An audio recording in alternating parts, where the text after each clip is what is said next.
Honorable Suarez, di po ba? Opo. Hindi ba dapat sagutin lang ng resource person or witness yung katanungan mo na? Okay. Tapos siya mag-explain. Resource person. Okay. Thank you for the reminder, Congressman Hapon, sir. And to the members of this committee, I feel, and it is my right to state before this committee and the August Chamber of Congress, that this committee is not above the law. No one in government is above the law. We are a government of laws. I am protected under the Soto law. I have the constitutional right. I requested per record that I may be given competent advice and assistance of a legal counsel, and such right is guaranteed by the Constitution. And such right is also stipulated clearly in Section 12 of the Governing House Rules pertaining to committee hearing and conduct of investigation. And even if I am not in a court trial, the right to seek out counsel advice and assistance from a counsel is a part of principle of due process, a principle guaranteed by the Constitution. And I believe before I answer any further question, may I manifest respectfully and humbly before this committee that all the statements, even after under oath, in the absence of competent legal advice and assistance previously, may be granted to be stricken off the record because I believe my constitutional rights were violated. Point of order. Yes, Honorable. The answer manifestation of Mr. Cedes is out of order. He is out of order because you cannot dictate in this house and you cannot move. Only members that you ask members of this house. Yes, I am explaining. No. Sir. I am not moving. No, your manifestation is out of order. I am requesting. Do not lecture us No, I am about not the rules lecturing. of this. I am standing up for my right. I am standing up for my right. Remember, we might cite you contempt. Then so be it. Your Honor. You challenge us? Yes. Okay. If that will be seen in the nation na walang karapatan ang mga invited guests dito na magpahayag, Your Honor, with due respect to you, I do not believe na ang kongresong ito ay lalabag sa karapatan ng mga mamayan. Yes. Mr. Chair. So be it, Your Honor. It's out of order. And what's the position of the chair? I will need, Mr. Chairman, I will not give up my right to free speech and be respected under the Constitution because this August Chamber is obligated by law. Dali na po. Hiring. May I explain why Yes, the Honorable Ako is recognized and I understand yung sinasabi po ng ating mga ng ating bisita. Pero alam po ninyo,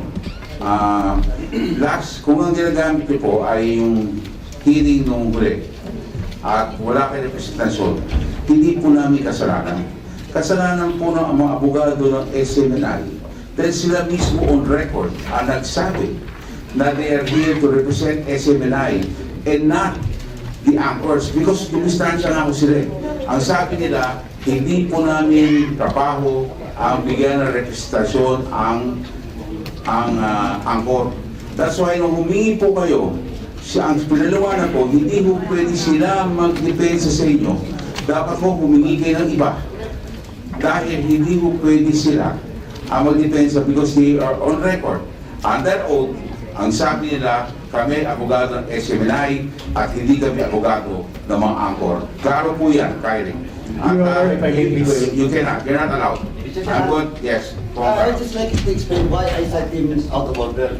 Because he manifested that the previous records, it is taken out of records. And as resource person, they are not allowed.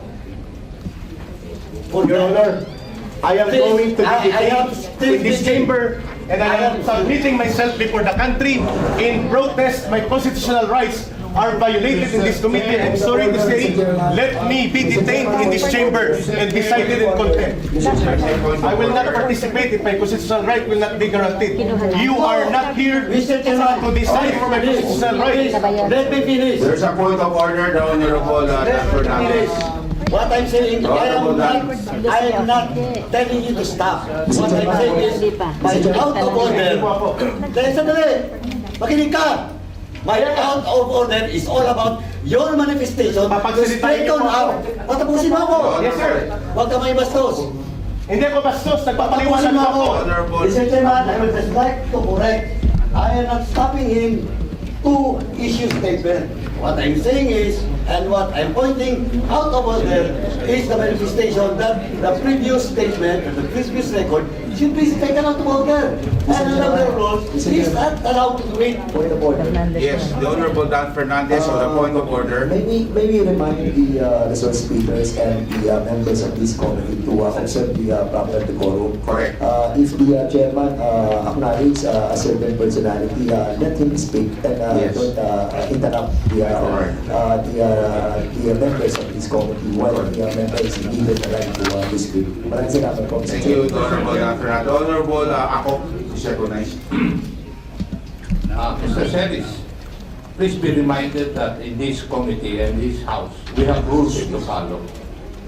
Hindi po ba namin sinusunod yung mga rules? Matanong ko nga po. Yes, sir. I feel that is And I my... would like to remind you that these rules are supposed to be followed by members of this committee and by the witnesses or resource persons to be present.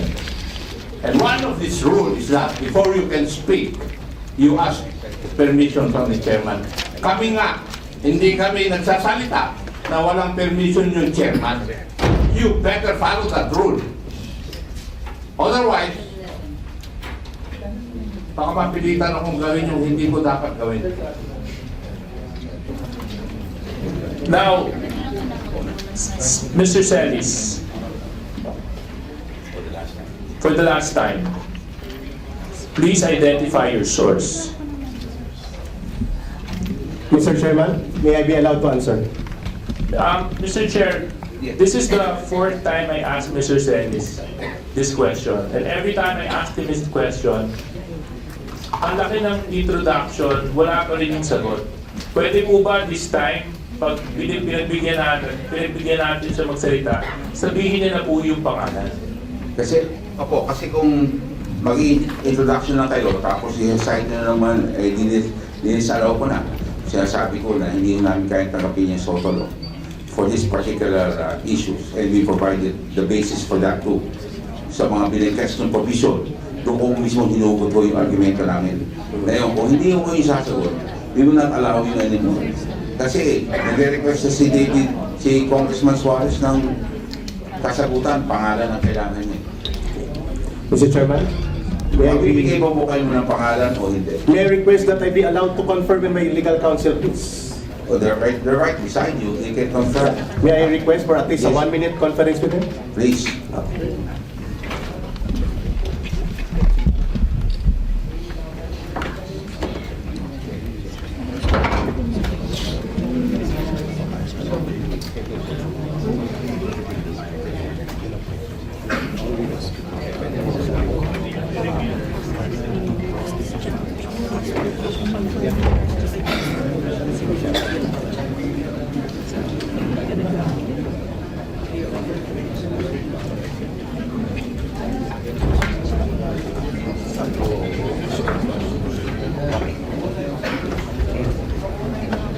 Mr. Chairman, may I be recognized again, please? Okay, please proceed.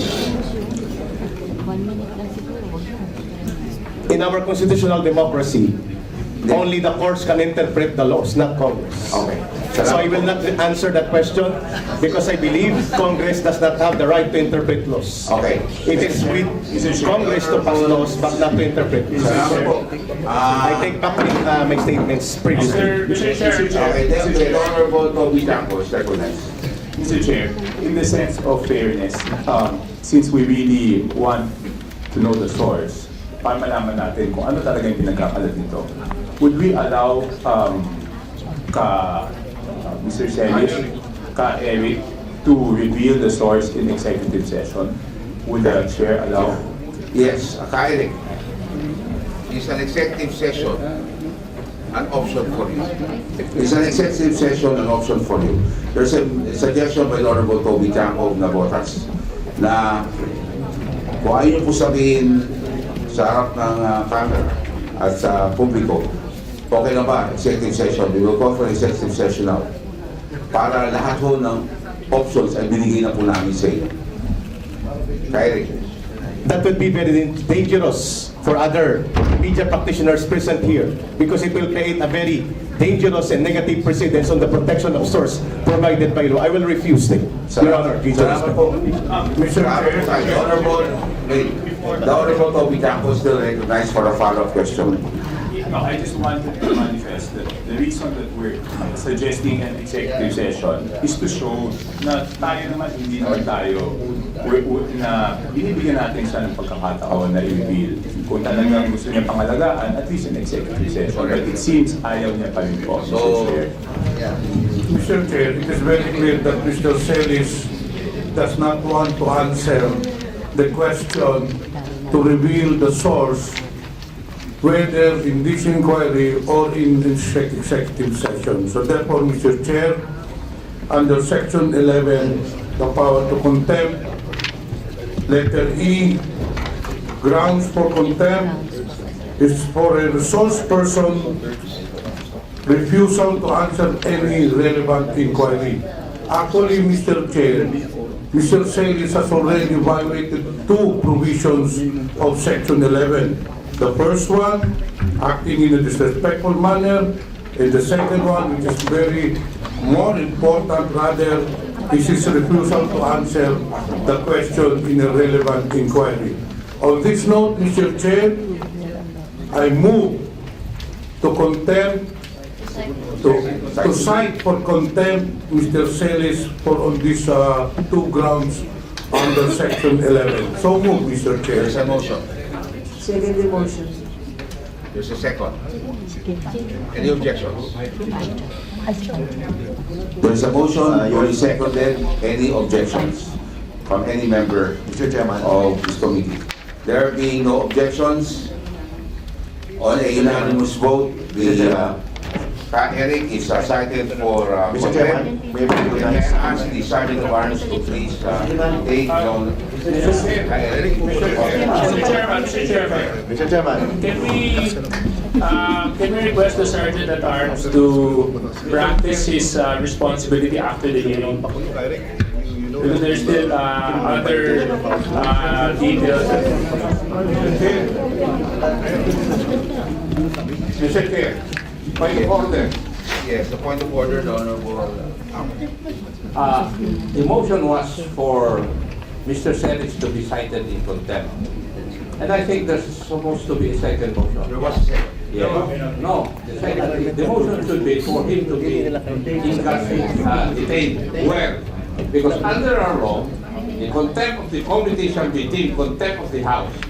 The person cited in this section may, upon order of the committee, be detained in such place as the chairperson or acting chairperson may designate. In other words, we have to decide where to detain him and for how long, Mr. Chair. That's supposed to be the second motion.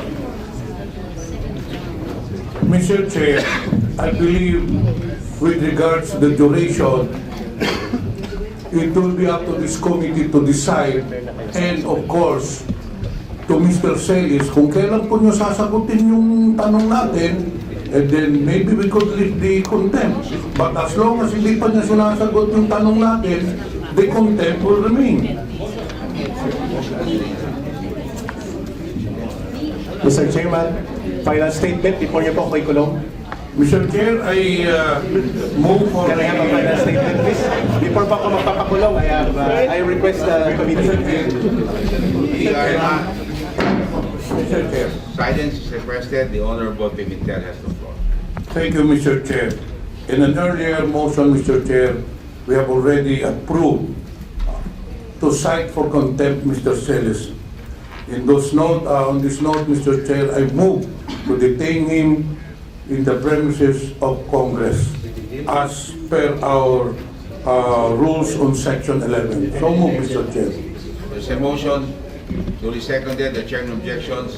The motion of the Honorable Pimentel is okay. So, Sergeant Barnes. Mr. Chairman, honorable members of the committee, may be given 1 minute, please. In relation to the motion, Oh. can I have... Because that is required The Honorable two-thirds po ng voto. The Honorable Paduano is recognized. Mr. Chairman, ang ano lang, point of inquiry lang, kasi we are not allowed to have a detention for indefinite period of time. So we have to establish how long. And the lifting of such detention will depend on the members of this committee. Of course, with the cooperation of the person in contempt. So we have to establish how long, because we are not allowed to detain indefinitely based on so many jurisprudence, Mr. Chairman. Mr. Chairman. Mr. Chair, Mr. Chair.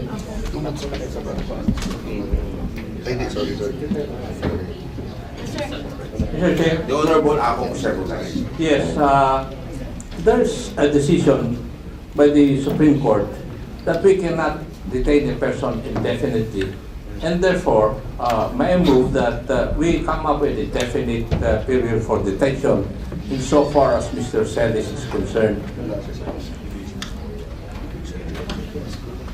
For violation of paragraph C of section 11 of the rules.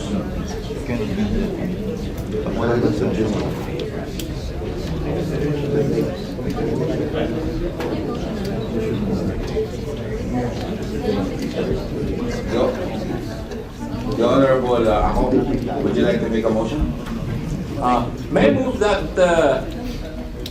Mr. Celis be detained for being cited in contempt for violation of section 11, paragraph C, refusal to answer any relevant inquiry by the members of this committee for a period of 30 days.